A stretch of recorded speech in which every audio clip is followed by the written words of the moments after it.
Often when you're working on reading with your student, you might find that you have to simplify a lot of text. So you might take a newspaper article or a story and take out the big words.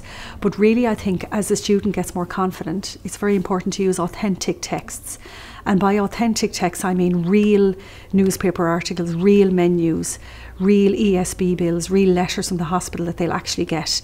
And the thing is that you use those real texts that they get in their everyday life that they actually have to read, but you give them a high level of support in your classes, in your one-to-ones and in your groups. And even if they don't get absolutely every word, but at least they can feel that they'll get the gist of it. They're able to scan down for the information that they want.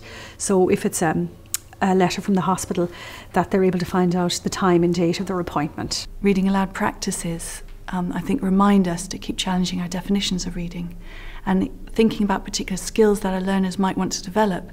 I mean, one thing that comes up with reading aloud is the voice, and that if we only see reading as a silent individual process about comprehension, we might be missing some learners who might want to work on how they communicate an interpretation with a voice. So how reading is communication, not just taking something from a text. I think that's quite important.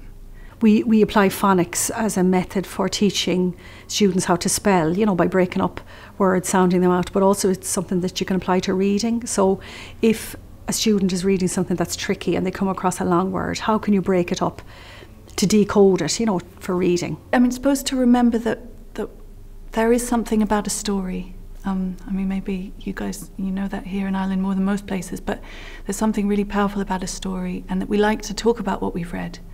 And that I think finding texts that learners enjoy or are challenged by, getting them to talk about that is really important.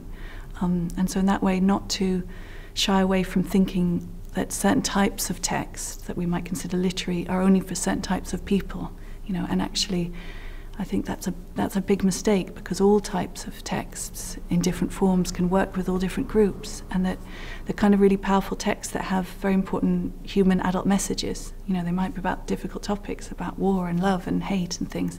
These are the kind of things that will get people engaged, I think, and talking, because these are the type of human stories that we're really interested in.